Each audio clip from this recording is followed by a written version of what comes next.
Chapter 1541, Subduing the King of Gunuo Village. Jiang Chen santai saat ini sebagai gantinya. Dia melangkah maju dengan santai dan mengganti topik pembicaraan. Raja Gunuo, kamu membuatnya terdengar seperti kamu empat kepala suku tidak memiliki otoritas tertinggi di sukumu. Otoritas tertinggi secara alami milik Forefather Embiteret Bambu. Keempat desa mematuhi dia karena dia adalah penguasa kuil, pusat iman kita. Dia dapat berkomunikasi dengan dewa-dewa kita. Petik 2. Berkomunikasi dengan dewa-dewamu. Apakah kamu benar-benar percaya itu? Jiang Chen tersenyum malas. Ceritakan tentang kultivasinya. Raja Gunuo merasa agak canggung.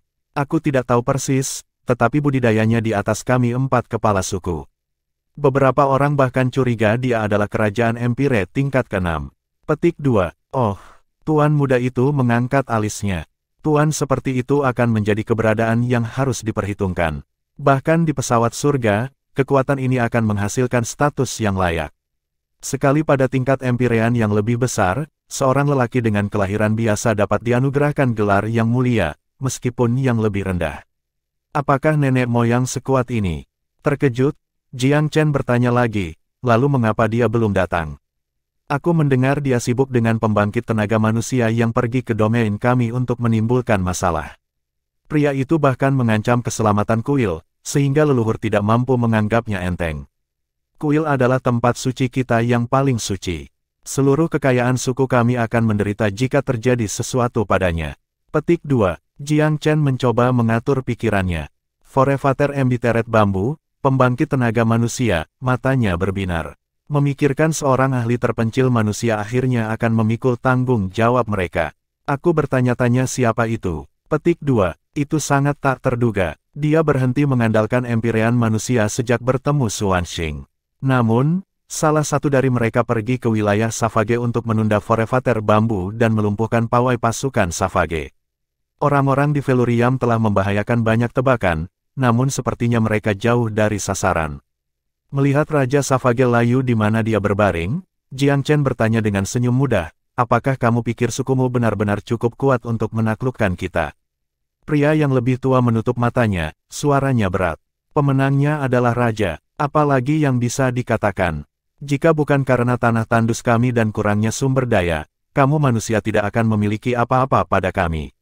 Kamu memiliki wilayah yang begitu luas, namun kamu menyia-nyiakannya dalam pertengkaran kecil di antara kamu sendiri. Betapa sia-sia keberadaan kamu. Mengapa kita pekerja keras Savage harus bekerja keras di tanah tandus sementara kamu babi malas berkubang di tanah subur ini? Nada bicaranya penuh dengan frustrasi dan ketidakadilan. Jiang Chen tertawa terlepas dari dirinya sendiri. Setiap ras dianugerahi sendiri. Kamu sepertinya tidak mengenalinya. Itulah takdir. Apakah kerabat kamu benar-benar akan bekerja keras tanpa lingkungan yang sulit?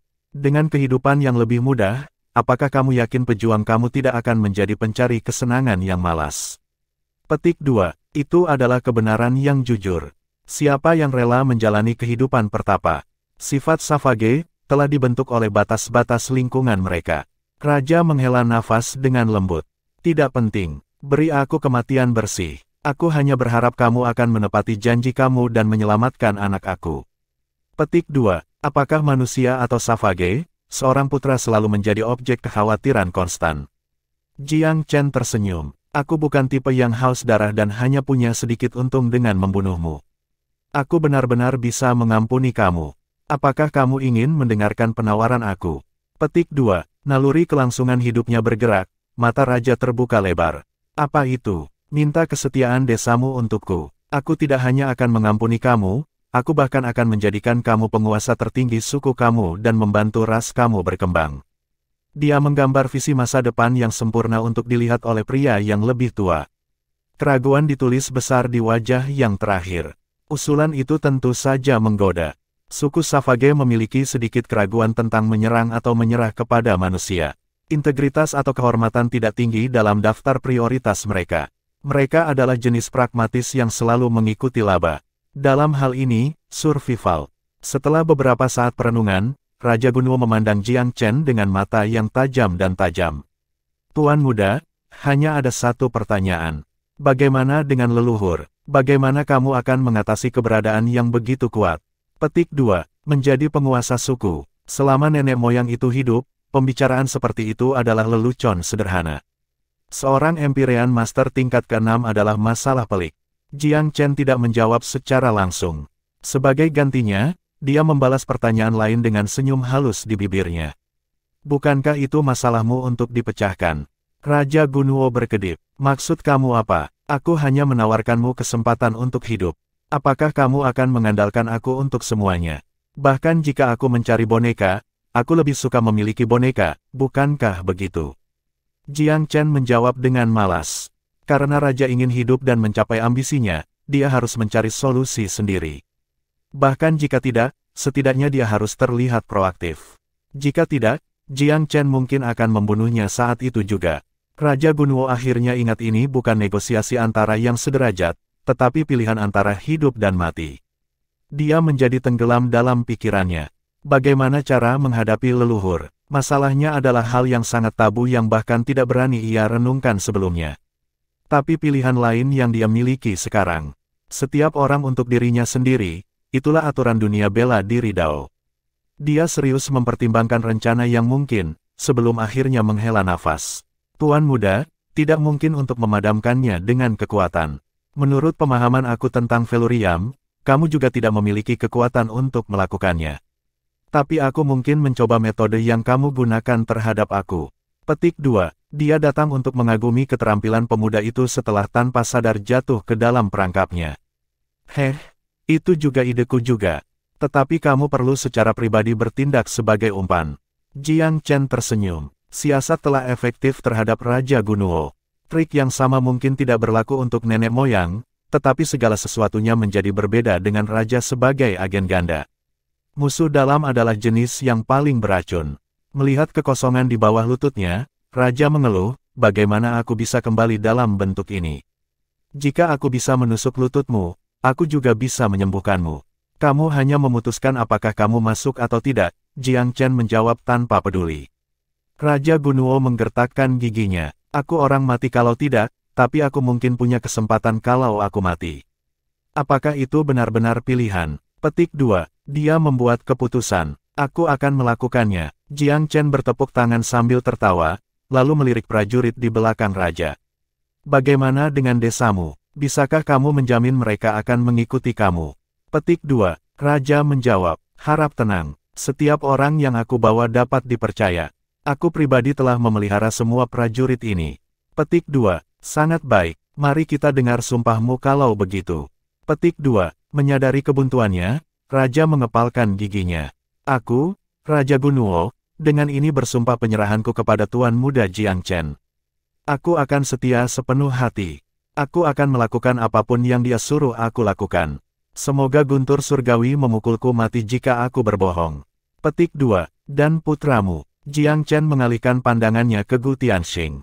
Yang terakhir tidak punya pilihan selain mengikuti. Aku, Gu Tianxing, mengikuti ayah aku dalam menyerah pada Tuan Muda Jiang Chen. Semoga surga memukulku jika aku mengingkari sumpahku.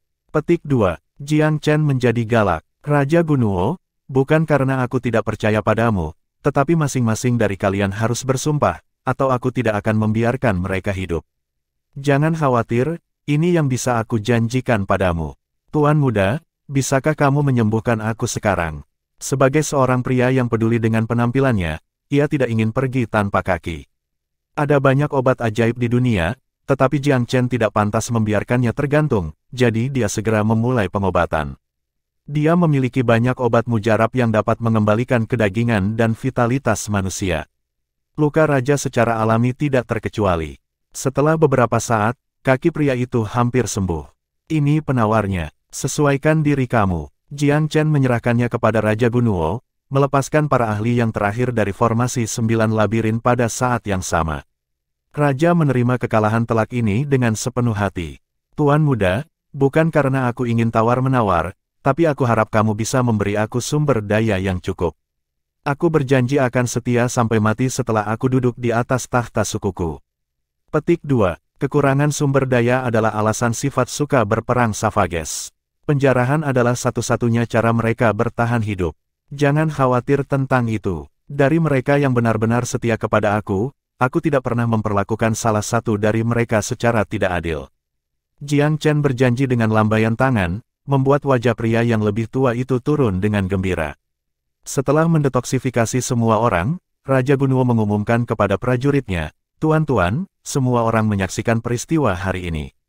Manusia dengan mudah mengalahkan seluruh pasukan kita dengan strategi sederhana. Melahap umat manusia, itu tidak lain hanyalah lamunan. Tanah kami mandul dan jumlah kami sedikit. Kami ditakdirkan untuk tidak menjadi karakter utama benua. Tetapi Tuan Muda Jiang Chen berjanji kepada aku bahwa aku akan menjadi satu-satunya penguasa suku kami.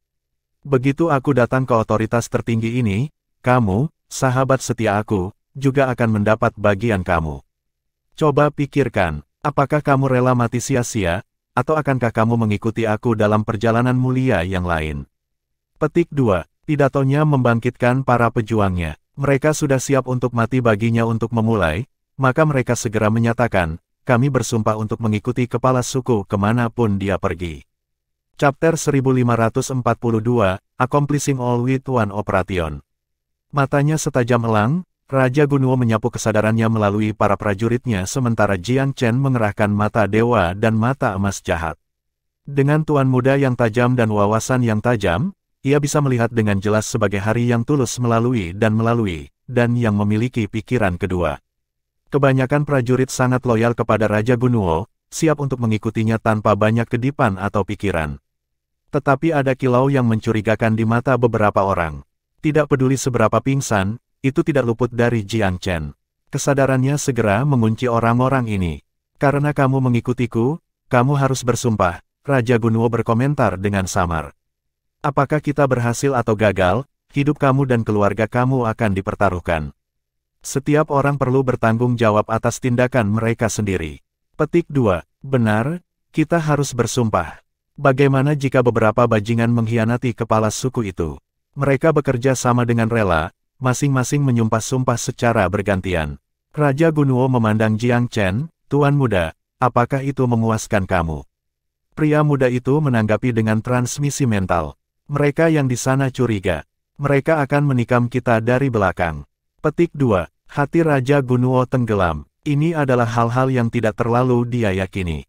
Bahkan, dia berencana diam-diam berurusan dengan mereka sesudahnya. Jadi dia menjawab, "Jangan khawatir. Aku sudah melihat mereka. Aku akan menemukan peluang untuk menghapusnya di masa mendatang." Petik 2. Tidak perlu, aku bisa melakukannya. Dengan serangkaian gerakan jari, dua wayang pengembara melayang turun ke kerumunan seperti hantu. Tak satu pun dari prajurit yang mencurigakan itu adalah kerajaan Empyrean. Dengan demikian, mereka dapat melakukan sedikit perlawanan ketika boneka-boneka membuang mereka. Keheningan yang menakutkan menimpa para prajurit Gunuo. "Jangan khawatir, semuanya. Tuan muda ini cakap membaca hati. Bagi aku, pikiran mereka jernih seperti siang hari. Orang-orang ini adalah orang celaka yang akan mengkhianati kamu tanpa alasan yang jelas. Aku akan membuangnya untuk kamu." Petik 2. Tentu saja, Jiang Chen tidak bisa benar-benar membaca hati seorang pria. Meski begitu, penilaiannya cukup tajam dengan bantuan seni matanya. Bagaimanapun, kata-katanya mendorong pencegahan yang diinginkan. Orang-orang ini tentu saja menyembunyikan pikiran-pikiran tersembunyi. "Raja Gunuo, aku sudah melakukan bagianku. Semuanya ada di tangan kamu sekarang." Petik 2. Yang terakhir mengangguk. "Benar, mari kita bertemu lagi di luar Velurium. Forevater bambu akan ada di sana dan aku akan menemukan kesempatan untuk melepaskan racun." Petik 2. Tidak buruk, tapi jangan terlalu bersemangat. Itu akan menjadi bencana bagi desa kamu jika kamu mengungkapkan niat kamu. Yang sedang berkata, desamu akan menjadi sekutu bagi manusia selama kamu menjalankan misi ini. Tidak akan ada lagi suku Savage yang pahit di masa depan, hanya desa Gunuo dan suku Gunuo. Bagaimana bunyinya? Petik 2. Raja Gunuo memerah karena kegirangan. "Kalau begitu aku akan mengandalkanmu, Tuan Muda." Jiang Chen memberi isyarat kepada Gu Tianxing. "Kamu putra Raja Gunuo yang berharga, jadi kamu harus melakukan bagianmu juga. Makan pil ini sebagai tanda ketulusan kamu. Tidak akan ada masalah dalam jangka pendek. Aku akan memberi kamu penangkal racun setelah semuanya beres." Petik 2. Sejujurnya, Gu Tianxing jauh di atas Jiang Chen dalam kultivasi. Tetapi di sini dan sekarang, dia bertindak dengan sangat hormat. Meski malu, dia tidak berani menentang. Dia berjalan tanpa ragu-ragu dan menelan pil dengan gerakan yang halus. Sangat bagus. Jiang Chen bertepuk tangan. Sekte Naga Langit ada di depan. Aku akan menutup mata untuk apapun yang kamu lakukan di sana. Tapi kamu lebih baik ditahan sekali di wilayah Sekte Ninesun Sky. Kamu dapat membuat beberapa penjarahan token, tetapi jangan bertindak dengan sungguh-sungguh. Sekte ini saat ini adalah sekutu Velurium, aku tidak akan membiarkan sombong. Petik 2. Ya tentu saja. Kekhawatiran Raja Gunuo mereda ketika dia melihat bagaimana tuan muda itu menghargai teman-temannya. Persekutuan dengan dia mungkin merupakan kesepakatan berbahaya dengan iblis, dan pemuda itu adalah sebuah misteri yang tak terduga, tapi dia tidak terlihat menjadi orang yang memfitnah. Mungkin bekerja sama adalah dia benar-benar merupakan kesempatan bagi desanya untuk melambung ke ketinggian baru. Jiang Chen tersenyum ringan. Aku harap kamu berhasil. Kami akan bertemu lagi di Velurium. Petik 2. Raja Gunuo menyetujui seperti penjilat yang baik, menghela nafas lega hanya setelah sosok pemuda itu menghilang dalam cahaya kabur. Dia menjatuhkan diri kembali ke batu kapur, benar-benar bingung. Dia ingin menangis setelah pengalaman pahit hari ini, tetapi air mata tidak akan datang. Bagaimana semuanya berakhir seperti ini? Hasilnya bukan bencana, tapi itu bukan yang ia harapkan. Kepala suku, jangan merasa sedih. Kami, orang-orang Savage selalu pergi ke tempat di mana kepentingan kami berada. Karena kita tidak bisa mengalahkan manusia, apa masalahnya jika kita harus menurunkan kepala kita untuk saat ini? Guki menghibur. Raja Gunuo menghela nafas. Guki, aku tidak ingin mengkhianati leluhurku, tapi aku harus memikirkan desa kita. Itu akan jatuh jika aku mati di sini. Mereka yang tertinggal di rumah tidak akan bisa melawan ketamakan ketiga lainnya. Petik 2. Guki mengangguk. Kepala suku, bertahan hidup selalu menjadi prioritas utama kami. Desa-desa lain tentu akan membuat pilihan yang sama. Itu adalah filosofi suku kami. Petik 2. Matanya lembut namun meminta maaf. Raja Gunuo melirik Gu Tianxing. Putraku, aku sudah mengecewakanmu kali ini. Yang terakhir bergegas menjawab, Ayah, seperti kata Guki, itu mungkin bukan hasil yang buruk bagi kita. Aku sudah menderita beberapa kerugian di tangan Jiang Chen. Anak ini sama sulitnya dengan iblis. Seperti yang dikatakan manusia, keberuntungan tampaknya menguntungkannya. Dia akan menjadi pemimpin umat manusia. Dengan seorang pria yang begitu cemerlang di pangkuan mereka, manusia akan bersatu tidak seperti sebelumnya, sehingga kemungkinan akan ditumpuk terhadap kita dalam hal apapun. Petik 2. Maksudmu, karena kita tidak bisa mengalahkannya, lebih baik kita bergabung dengannya. Persis. Jika kita benar-benar musnah, desa-desa lain akan menelan keluarga dan klan kita. Mereka telah menjadikan para lelaki sebagai budak perang dan mengambil para wanita untuk kesenangan mereka, membuat mereka tidak ada harapan untuk hari esok yang lebih baik. Petik 2. Begitulah kehidupan yang kejam di antara orang-orang Savage. Yang kuat naik ke atas, yang lemah diabaikan, atau, jika dilemparkan dari ketinggian seperti desa Gunuo, akan mengalami nasib pahit. Wajah Raja Gunuo dipenuhi tekad. Seorang pria hebat harus kejam. Kami tidak pernah berdamai dengan desa-desa lain. Sedangkan untuk Forevater Bambu, selain mengatur kami misi tanpa akhir, pertimbangan apa yang pernah ia tunjukkan kepada kami? Kita hanya perlu setia pada garis keturunan dan warisan desa kita. Kuil adalah totem tertinggi suku kami, tetapi siapa yang mengatakan aku tidak bisa menjadi dukun kepala kuil? Petik 2. Jiang Chen telah membangkitkan ambisinya. Dia tersentuh oleh masa depan yang dilukis oleh pemuda itu. Jika dia bisa merebut seluruh suku, mengapa dia takut menjadi bawahan Jiang Chen? Bagaimanapun, dia akan berada jauh di wilayah Savage, Jiang Chen akan menjadi kaisar jauh di atas pegunungan, membuatnya menjadi penguasa nominal yang tak perlu dikhawatirkan oleh raja. Belum lagi, mereka akan menjadi sekutu. Dia bisa mendapatkan banyak manfaat dari pemuda itu, poin penting baginya. Mengapa kaum Savage kesulitan menginvasi manusia? Bukankah itu untuk sumber daya? Jadi mengapa dia harus terus berjuang ketika menyerah bekerja dengan baik? Prajurit biadab ganas, tetapi jumlah mereka hanya memucat dibandingkan dengan ras manusia. Mengadu sumber daya atau nyawa dengan mereka adalah bunuh diri. Mereka hanya bisa merampok dan menjarah seperti bandit. Baiklah, semuanya, simpan itu untuk dirimu sendiri. Jika kami berhasil, kamu semua di sini hari ini akan tahu kekayaan di luar imajinasi kamu.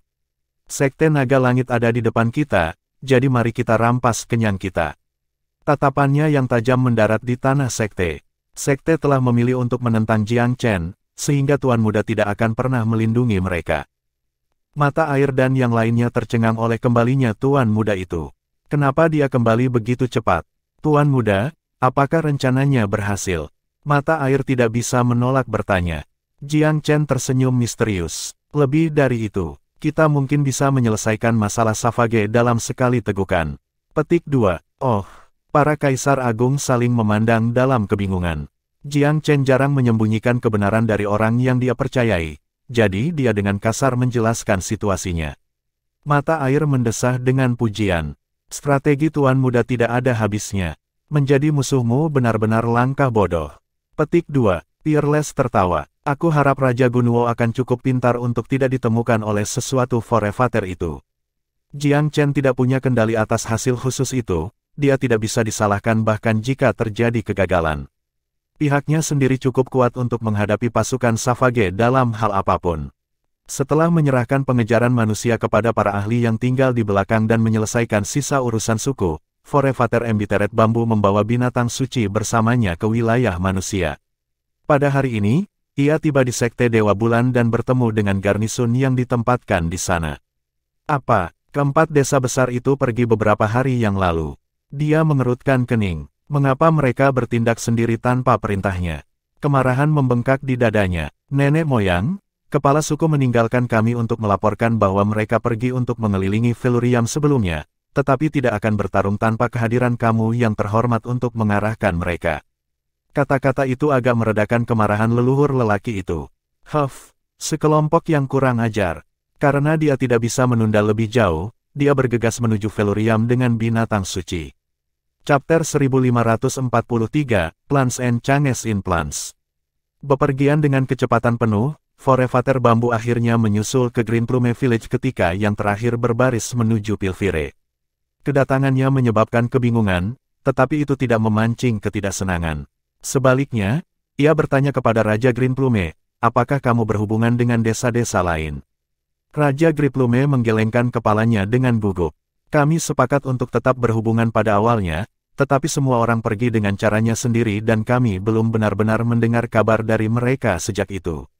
Ekspresi Forefather Bambu berubah drastis. Apakah kamu tidak takut disergap oleh manusia? Kalian semua bertindak begitu gegabah. Petik 2. Raja Green Plume tidak punya alasan untuk menawarkan.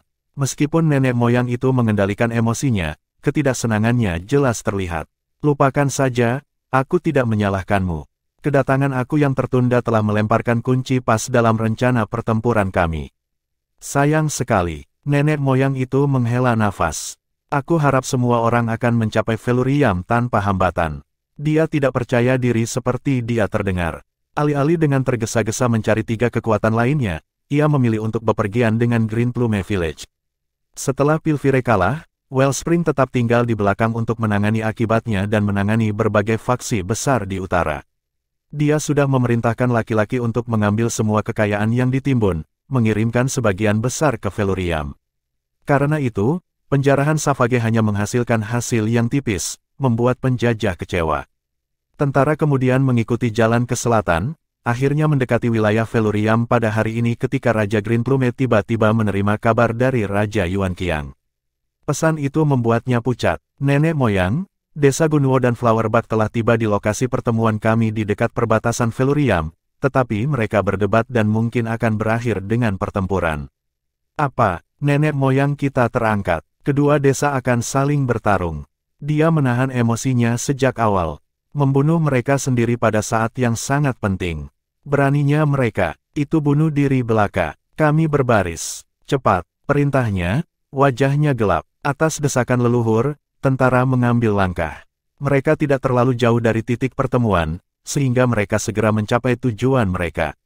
Prajurit dari 2 desa berdiri berhadapan satu sama lain, memelototi sisi lain seperti sapi jantan yang mengamuk. Percikan terkecil dapat memicu kekacauan jarak dekat. Raja Yuan Qiang dengan penuh semangat berperan sebagai mediator. Ada apa ini semua? Apa sih yang kamu lakukan? Apakah ini caramu bertindak saat aku tidak ada? Kemarahan yang dialami kakek nenek bambu begitu lama akhirnya meletus. Dua desa ini benar-benar akan memberinya pukulan. Berbaris dengan inisiatif mereka sendiri adalah satu hal, tetapi untuk saling bertarung begitu dekat dengan Feluriam. Kedatangannya membatasi sebagian besar amarah dan sikap yang hadir. Forevater, Raja Gunuo dan Raja Flowerbug bergegas untuk memberi penghormatan, orang-orang mereka di belakangnya. Mereka semua tampak gelisah dan cemas. Nenek moyang menatap ke arah kedua raja. Lihatlah kalian berdua, mengapa kamu tidak terus bertempur? Lakukan, aku akan menjadi wasit, pemenang akan menggantikan aku. Bagaimana dengan itu?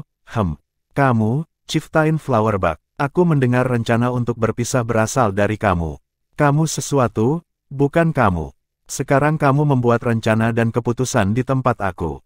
Kamu juga, kepala suku Gunuo, desamu menemukan melemahnya bone dari stela domain manusia sejak lama, jadi mengapa kamu tidak memberi tahu aku? Apa yang kamu coba lakukan? Menimbun semua kekayaan untuk dirimu sendiri. Petik 2. Semua orang mendapat ganti pakaian mereka. Tidak ada raja yang berani menjawab. Mereka melihat ke bawah dan bermain mati, berharap badai akan berlalu. Ayo kita dengarkan, mengapa kamu berdebat? Nenek moyang bertanya, tampak lembut. Nenek moyang, aku hanya bertanya bagaimana perjalanan dan penjarahan mereka terjadi ketika aku tiba. Raja Gunuo pasti makan bubuk mesiu untuk makan malam. Tanpa alasan yang jelas, dia menuduh aku menipu dia dengan memberinya rute yang paling sulit. Dia menyalahkan aku atas kerugian besar di desanya. King Flowerbug merasa diperlakukan salah. Raja Gunuo membalas, apa? Kami menggambar rute dengan banyak. Bukan itu yang aku katakan. Segera setelah kami bertemu, Raja Flowerbug mengejek dan mengejek aku. Kamu sepertinya kehilangan banyak pria. Perjalanan kamu pasti tidak berjalan dengan baik. Bagaimana aku bisa mentolerir ini? Petik 2. Forevater Bambu merespons dengan dingin, jadi kamu hampir bertukar pukulan karena hal sepele yang konyol ini. Tepat di depan pintu Feluriam. Bagaimana jika mereka telah mengawasi kamu selama ini? Aku yakin mereka akan mati tawa. Kami bahkan tidak perlu menyerang mereka. Petik 2. Teguran yang menggigit itu membungkam kedua pria itu. Untungnya, leluhur tidak melanjutkan omelan. Dia menarik napas dalam-dalam. Lupakan, aku juga salah kali ini, jadi biarlah dulu. Bahwa kamu telah berhasil tiba adalah bukti bahwa kami masih diberkati. Kami sudah berada di ambang pintu Feluriam. Apakah kamu punya rencana? Petik 2. Raja Gunuo menyarankan, nenek moyang, kami adalah orang pertama yang tiba, jadi aku telah mendirikan tenda. Mengapa kita tidak melanjutkan ke dalam? Petik 2. Nenek moyang itu melirik ke arahnya. Mata Raja Gunuo bersinar dengan harapan. Kita mungkin juga. Jadwal perjalanan kamu adalah yang paling sulit, bukan? Tidak mudah untuk sampai lebih dulu. Dia memesan, ayo ngobrol di dalam. Petik 2. Tentu, tidak ada yang protes. Semua orang berangkat ke area perkemahan itu. Tenda Gunuo adalah urusan yang luas dan mewah. Perasaan diselimuti kemewahan menyambut mereka begitu mereka melangkah masuk. Forevater Bambu memuji-muji. Raja Gunuo, kamu tahu cara menikmati dirimu sendiri. Nenek moyang, jika kamu menemukannya sesuai selera kamu, itu milik kamu untuk beristirahat. Aku dapat mengatur yang lain di tempat lain. Tidak dibutuhkan. Aku tidak terbiasa merampas barang milik orang lain. Nenek moyang itu mengibaskannya. Baiklah, mari kita bicara bisnis. Semua orang harus sudah tahu mengapa aku terlambat. Manusia itu benar-benar tercela. Petik 2. Nenek moyang, apakah kamu akhirnya menangkapnya? Aku mengatakan pada mereka yang ditempatkan di belakang untuk tidak membiarkannya melarikan diri. Dia pasti berusaha untuk menunda aku, jadi bagaimana aku bisa membiarkannya menang? Ini masih merupakan subjek yang sensitif bagi nenek moyang. Kembali ke masalah yang dihadapi. Kamu 4 desa telah tiba dengan selamat. Itu layak dirayakan. Selanjutnya, apa rencanamu? Mari kita dengarkan. Kita bisa pergi dari sana. Dia baru saja tiba di domain manusia dan tidak terbiasa dengan perkembangan terakhir. Nenek moyang, Feluriam satu-satunya faksi yang bisa membela kita. Berlayar lancar selama kita mengalahkan mereka. Petik 2. Tapi penguasa muda kota adalah sosok yang luar biasa. Dari apa yang kami temukan tentang kebangkitannya yang tiba-tiba, Jiang Chen hanyalah pembuat keajaiban. Petik 2. Untungnya, Tuan-tuan Empire yang terpencil semua sepertinya tidak menyukainya, sehingga mereka mungkin tidak datang untuk menyelamatkannya. Apalagi, semakin tepat semakin baik, tanya sang leluhur. Bahkan detail terkecil pun tidak akan luput dari pengamatannya. Desa-desa segera menyampaikan semua informasi yang mereka miliki. Ketika giliran desa Gunuo datang, Raja Gunuo melaporkan dengan senyum masam, desa aku berperang melawannya di perbatasan barat laut. Anak itu memiliki kekuatan dan keberanian dalam sekop. Tetapi pada akhirnya, dia tidak lebih dari seorang pemula yang belum mencapai ranah kerajaan, jadi yayasannya tidak cukup kuat.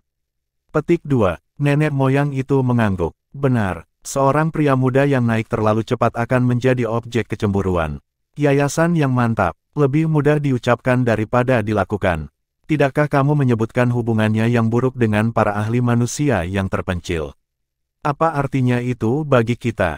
Domain manusia berada dalam masa transisi. Para pemimpin lama belum menyerahkan obor ke yang baru. Tetapi Jiang Chen menjadi pemimpin, baik secara de facto maupun atas nama. Petik 2. Forevater, anak itu menundukkan 8 batu golem. Kecakapan bertarung mereka menakutkan. Aku mendengar bahwa banyak dari orang-orang kita menderita di tangan mereka. Petik 2. Oh benar, dia juga punya naga. Itu benar. Bukan rumor. Dia juga tampaknya sangat dekat dengan Vermilion Bird. Petik 2. Pandangan nenek moyang menyapu orang-orang yang berkumpul. Tidak peduli seberapa kuat dia, tidak ada yang perlu kita takuti ketika kita memiliki begitu banyak keberanian dengan kita. Terlepas dari golem bersaudara, tidak ada yang benar-benar menonjol di sisinya. Baiklah, aku akan menetapkan tugasmu sekarang. Kami membutuhkan 8 pejuang Empire untuk bersaing dengan golem. Setiap desa harus mengirim 2 tetua Empirean untuk menjebak mereka. Ada pertanyaan, ingat, bahkan jika kamu tidak bisa mengalahkan mereka secara langsung, kamu harus mengulur waktu. Petik 2. Nenek moyang, apakah kamu berencana untuk? Aku pribadi akan menaklukkan anak itu. Binatang suci sayangku. Pria tua itu membelai binatang buas di sisinya. Ada Vermilion Bird di antara musuh-musuh kita, tapi aku punya kamu. Setelah pertempuran dimulai, kamu bertanggung jawab untuk menunda Jiang Chen, mengerti? Petik 2. Makhluk roh itu mengangguk patuh. Ingat, serangan ini adalah kesempatan terbaik kita dan juga waktu terlemah umat manusia. Peluang kita mungkin akan hilang begitu mereka bereaksi, desaknya. Raja Gunuo mengangguk seolah-olah setuju. Setiap orang memiliki misi sendiri, jadi pergi dan bersiap-siaplah. Ingat, ketika kamu melanggar Secret Pivot Mountain, jangan menggeledahnya tanpa perintah aku. Mengerti, dia memperingatkan dengan tegas. Jangan khawatir, nenek moyang. Kami tidak akan berani bertindak sendiri, bahkan jika kami menaklukkan Gunung Pivot Suci. Kami akan memberitahu kamu terlebih dahulu dan menunggu kata-kata kamu. Petik 2. Nenek moyang itu tertawa riang. Raja Gunuo menjadi jauh lebih sopan sejak terakhir kali mereka bertemu. Kalau saja dia tahu betapa diam-diam senangnya Raja Gunuo saat ini. Tenda adalah perangkap gelap yang diletakkan dengan hati-hati. Bubuk tanpa jiwa meresap ke setiap sudut. Chapter 1544, Time to Reap Rewards. Apakah mereka sudah memasuki tenda? Jiang Chen dengan santai menunggu berita di atas Gunung Pivot Suci. Benar saja, tikus Goldbeater segera memberitahunya bahwa Forevater Embiteret Bambu dan ketiga kepala suku telah menerima Raja Gunuo atas undangannya. Tanpa ragu, Tuan Muda Chen, jawab Raja Tikus dengan tegas. Jiang Chen dengan santai bangkit dan menyalak dengan tawa percaya diri. Haha, mereka mengatakan bahwa cara terbaik untuk memenangkan pertempuran adalah melalui penggunaan strategi, yang menghasilkan kemenangan tanpa darah. Petik 2. Dia sudah mengumpulkan pasukan besar yang bisa bertarung melawan Savage, tetapi hanya karena dia bisa, bukan berarti dia harus melakukannya. Sebuah perang harus dihindari jika mungkin karena kaum Savage ganas dan mematikan. Dengan kekuatan Velurium saat ini, perang hanya akan berakhir dengan kerugian besar di kedua sisi. Kemenangan harus datang dengan biaya besar. Hasil itu sepenuhnya tidak diinginkan karena banyak bawahan dekatnya bisa kehilangan nyawa mereka dalam perang. Bahkan memikirkannya sangat menyakitkan baginya. Ini tentang waktu, Jiang Chen menyatakan dengan acuh tak acuh dan memanggil saudara-saudara golem. Kamu akan menemaniku dalam aksinya, kalian semua siap untuk perintahku. Di dalam tenda Raja Gunuo, makhluk roh yang dikontrak nenek moyang itu tiba-tiba bergeser gelisah dan tidak akan berhenti menggeram. Ketakutan dan kecemasan yang aneh bisa terlihat jelas di matanya. Binatang suci, pertempuran ada di Cakrawala. Mengapa kamu membuat ulah? Nenek moyang itu menegur. Bulunya pada ujung, binatang itu berganti-ganti antara menggeram dengan riang dan menjerit ganas. Ada apa? Nenek moyang itu bertanya pada makhluk roh terkontraknya. Beberapa saat kemudian, ekspresinya menjadi gelap. Dia memeriksa samudera kinya dan merasa sangat lemah. Kondisinya saat ini adalah siang dan malam dari dirinya yang biasa.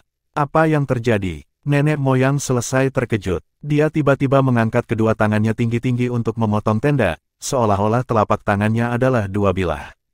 Tenda itu jatuh di dua sisi, penghuninya terekspos ke dunia. Hampir semua eksekutif dari keempat suku berkumpul di sini. Mereka benar-benar tercengang karena mereka tidak bisa mengerti mengapa nenek moyang itu melakukan hal seperti itu. Forevater, ada apa? Salah satu dari mereka bertanya dengan ekspresi bingung. Nenek moyang itu melotot ke arah Raja Gunuo dengan ganas. Pengkhianatan apa yang kamu coba di tendamu? Pada titik ini, Raja sudah mundur beberapa meter jauhnya. Senyum menyeramkan muncul di sudut mulutnya. Nenek moyang, apa maksudmu? Mengapa kamu marah? Petik 2. Nenek moyang berteriak dengan marah. Kamu bodoh. Apakah tidak ada di antara kamu yang menyadari bahwa kamu diracun? Petik 2. Warna mengering dari wajah orang lain saat mereka dengan tergesa-gesa memeriksa tubuh mereka. Hasilnya membuat mereka semakin ngeri. Tak satu pun dari mereka yang bisa mengerahkan kekuatan apapun. Lautan ki mereka kosong. Apa yang terjadi? Raja Yuanxing tercengang. Teror dan kegelisahan bisa terdengar dalam suaranya.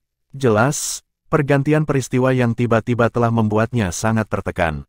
Raja Flowerbug memelototi Gunuo, benar-benar marah. Pasti kamu, jalan dari Sekte Dewa Bulan ke Sekte Naga Langit penuh dengan bahaya. Dengan dua sekte untuk dijarah, kamu harus tiba terakhir. Tapi tendamu sudah bangun saat aku tiba. Kamu pasti tidak baik ketika kamu mengundang kami ke tenda kamu. Petik 2. Raja Gunuo membalas dengan mengejek. Kamu mungkin makan tempayan, tapi tidak perlu memuntahkannya dari mulutmu. Flowerbug, kami memiliki perbedaan di masa lalu, tetapi tentunya kamu tidak perlu memfitnah aku seperti ini. Petik 2. Nenek moyang itu memelototi Gunuo dengan dingin. Mengapa kamu tinggal begitu jauh jika kamu benar-benar tidak melakukan kesalahan? Semua gerakan kami terhalang oleh racun, namun kamu dapat mundur dengan mudah. Apakah kamu masih ingin menyangkal keterlibatan kamu? Petik 2. Gunuo memutuskan untuk menghancurkan semua kepura-puraan setelah nenek moyang menggulingkannya. Itu benar, itu semua ulahku. Kamu semua sudah diracuni. Kamu akan merasa lemah dan tidak berdaya dan kamu tidak akan bisa mengumpulkan kekuatan apapun. Apakah ini cukup mudah bagi kamu? Petik 2. Hening mematikan jatuh di kerumunan setelah ia mengakui keterlibatannya. Rasa sakit, kebingungan, dan keputusasaan tertulis di wajah mereka. Flowerbug tertawa mengerikan. Bajingan, aku selalu tahu kamu bajingan pengkhianat. Nenek moyang, kita harus mencabik-cabiknya sementara kita masih memiliki kekuatan dan mengambil penawarnya. Petik 2. Gunuo tertawa terbahak-bahak. Penangkal, apakah kamu benar-benar percaya bahwa penawarnya ada di tangan aku? Aku punya ide yang sama ketika aku di sepatu kamu. Semakin kamu berjuang, semakin cepat racun menyebar. Hahaha, bala bantuan dari 3 desa lainnya dengan cepat tiba. Nenek moyang itu berteriak, berhenti. Tinggal jauh dari sini. Racunnya belum hilang. Petik 2. Para pemberani memekik. Kelilingi area ini. Jangan biarkan seorang bajingan Gunuo melarikan diri. Perintah Flowerbug. Iya nih. Kelilingi mereka dan buatlah mereka melepaskan penawarnya. Yuanxing menambahkan. Green Plume mengeluarkan perintah kepada prajuritnya juga. Berhentilah ragu. Kamu harus mengelilingi pengkhianat Gunuo. Petik 2. Prajurit desa Gunuo sudah berkumpul di sisi raja mereka, membentuk skuadron di salah satu sudut. Para pejuang dari desa-desa lain bergerak mengelilingi mereka. Pada saat ini, tawa gema yang renyah bergema di udara. Cek-tek, itu pasti hidup di sini. Betapa beruntungnya aku berhasil tepat waktu. Jiang Chen telah tiba dengan batu golem. Para ahli yang kuat dari berbagai faksi telah berkumpul dan menempatkan diri mereka di pinggiran Velurium sebagai persiapan untuk perang. Hampir setiap elit dari wilayah manusia berkumpul di Velurium Capital. Tidak peduli bagaimana orang melihatnya, mereka memiliki keunggulan, baik dari segi jumlah maupun moral. Jiang Chen perlahan membeku, seperti Fata Morgana yang terbentuk. Gambarannya berangsur-angsur menajam saat dia mendekat. Sepertinya dia muncul dari zaman purba. Dia menjentikkan jarinya sekali saat berjalan, menyebabkan tanah dalam radius 10 mil bergetar dan bergetar. Suara gemuruh tanah menggigil. Semburan ombak keemasan muncul dari tanah, menjawab panggilannya. Itu bukan jenis air apapun, tetapi sepasukan besar tikus emas. Gelombang tikus telah muncul sekali lagi. Jumlah mereka membentang sejauh mata memandang, mengelilingi daerah itu dengan kehadiran mereka yang luar biasa. Jumlah mereka tidak ada habisnya. Forevater embiteret bambu. Jiang Chen melirik leluhur dengan Evil Golden Eye. Orang dapat dengan mudah mengidentifikasi yang terakhir karena menjadi kurus seperti batang bambu, disertai dengan kepala besar yang tidak pas.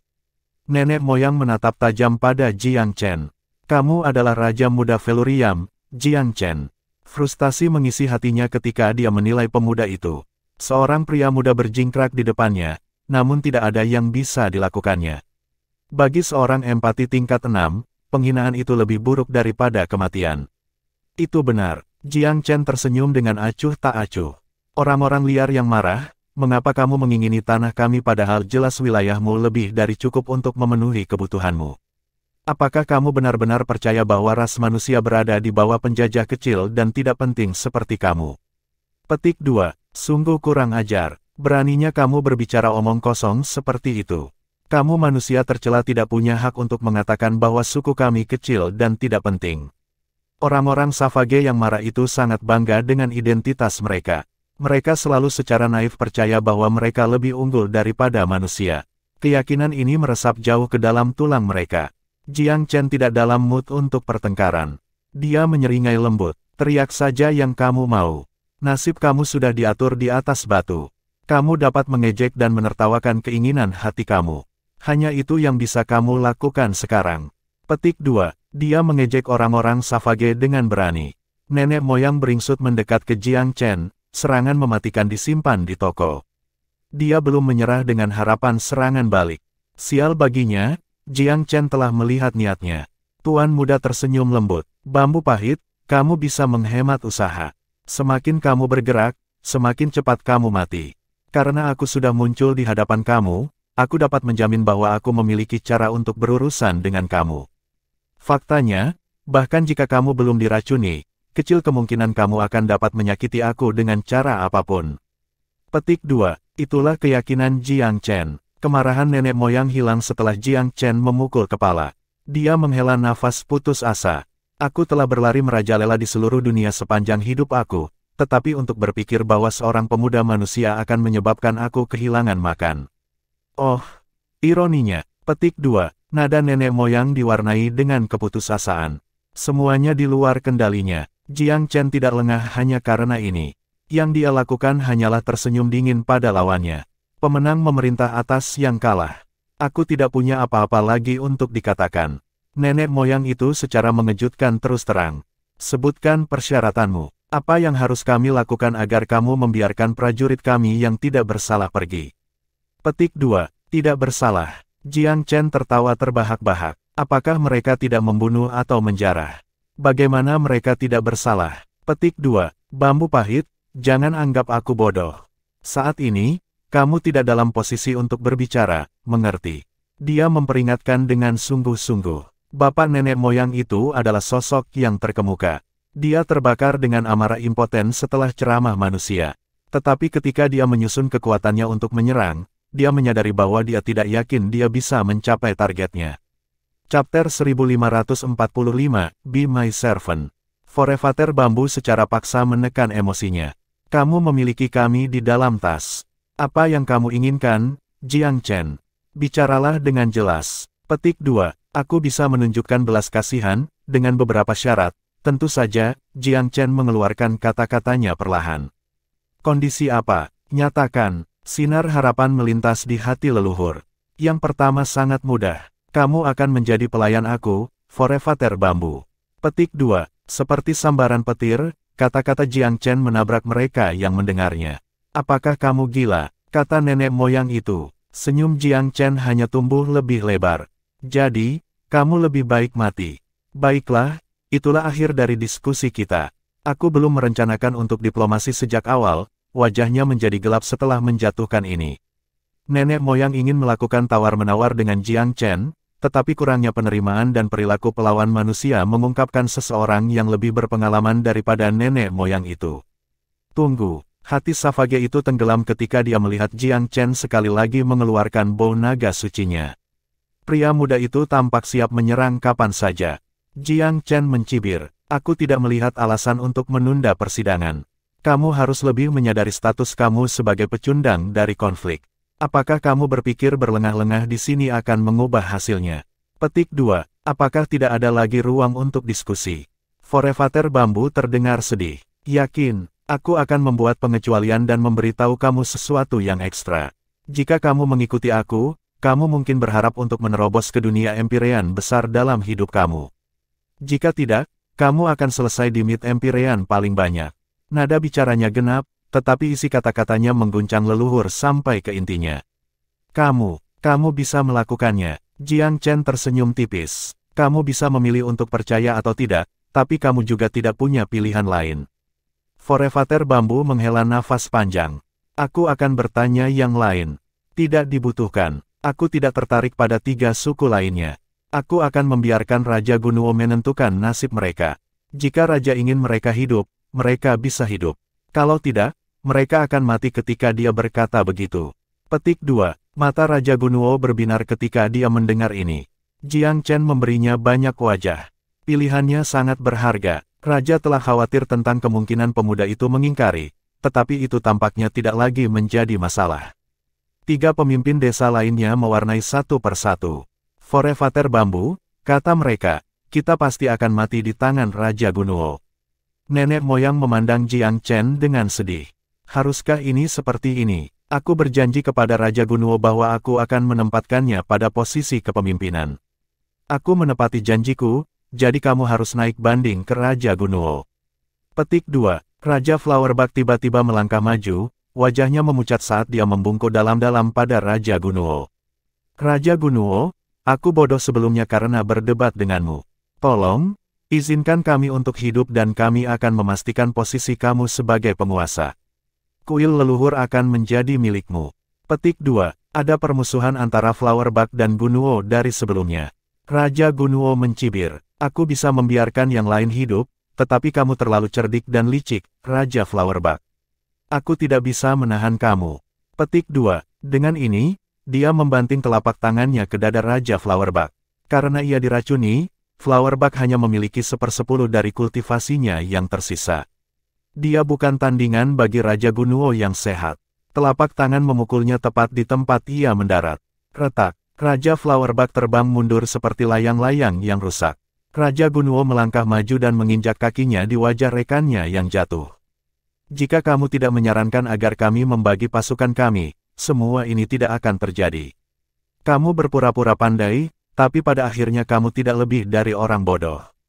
Gunuo menerapkan kekuatan luar biasa pada kakinya yang terkemuka. Kepala Raja Flowerbug meledak seperti semangka. 2 kepala desa lainnya berkulit putih seperti hantu di layar kekuatan Gunuo. Raja Yuan Qiang memeras senyum jelek. Raja Gunuo, aku tidak membuat segalanya lebih buruk ketika kamu bertengkar dengan Raja Flowerbug. Aku memediasi yang terbaik yang aku bisa. Kamu, Raja Gunuo mengangguk dengan acuh tak acuh. Jika kamu secara terbuka mendukungku, aku akan memperlakukanmu sebagai teman dekat sekarang. Sayangnya, kamu hanya mencoba untuk mendamaikan kami. Aku bisa membiarkanmu dan sukumu hidup, tetapi kamu harus berjanji kesetiaanmu kepadaku sebagai kaisar dari orang buas tewas. Kuil leluhur dan kepala dukun akan menjadi milikku. Petik 2. Tentu saja, kamu sangat berbakat, Raja Gunuo. Ini adalah kekayaan terbesar suku kami bagi kamu untuk memahami kuil leluhur. Aku percaya bahwa kamu akan melakukan yang lebih baik daripada Forevator Bambu suatu hari nanti. Raja Yuan Qiang menyanyikan pujian Gunuo. Ke samping, Raja Greenplume menghela nafas lega. Kami tidak punya dendam, Raja Gunuo, kan? Aku tidak melihat alasan bagi kita untuk berjuang sampai akhir yang pahit. Petik 2. Hal yang sama. Janji kesetiaan kamu kepada aku dan kamu akan hidup, jawab Raja Gunuo dengan dingin. Tidak masalah. Raja Greenplume sangat mudah. Orang-orang biadab tidak terkekang oleh sapa dan kebiasaan sosial. Akibatnya, mereka cenderung menjadi kelompok yang agak fair weather. Menyerah bukan masalah asalkan hal-hal tampak cukup tanpa harapan. Tidak ada banyak perbedaan antara Forefather Embittered Bamboo dan King Gunuo di pucuk kuil leluhur. Bahkan, mereka sedikit lebih dekat dengan yang terakhir karena hubungan masa lalu. Melihat dengan acuh tak acuh pada Raja Green Plume dan Yuan Qiang, Gunuo melanjutkan dengan lancar. Jika kamu berjanji kesetiaan kamu kepada aku, kamu harus mendengarkan setiap pesanan aku. Tentu saja, kedua raja lainnya mengangguk. Sangat bagus. Bersumpah-sumpahmu. Seluruh desa kamu harus bersumpah dengan kamu, aku akan mempertimbangkan untuk meninggalkan satu orang saja sebagai tanda ketidaktulusan. Sekarang, setelah ia memiliki lebih banyak wewenang di tangannya, Raja Gunuo melonjak dengan senang hati. Dia berada di puncak dunia. Pikiran itu membuatnya terburu-buru. Ini adalah titik tertinggi sebagai Raja Gunuo. Dia sekarang adalah bapak leluhur dari kuil leluhur, penguasa dari orang-orang liar yang terpendam. Jiang Chen melihat sedikit alasan untuk berpartisipasi. Delegasinya mengikuti kepercayaan implisit bahwa Raja Gunuo akan dapat melakukan tugasnya sebaik mungkin. Jika ternyata tidak demikian, ia bisa turun tangan sesudahnya. Aku harus mengakui, Jiang Chen, kalian manusia tidak pandai bela diri. Tetapi rencana dan strategi kalian sangat mengagumkan. Tanpa konflik internal dalam Embedded Savages, Velurium Capital tidak akan menang dengan mudah. Jelas, Forefather Bamboo tidak cukup yakin dengan kekalahannya. Jiang Chen sangat menolak kesimpulan ini. Perang itu tipuan, dia tersenyum dengan tenang.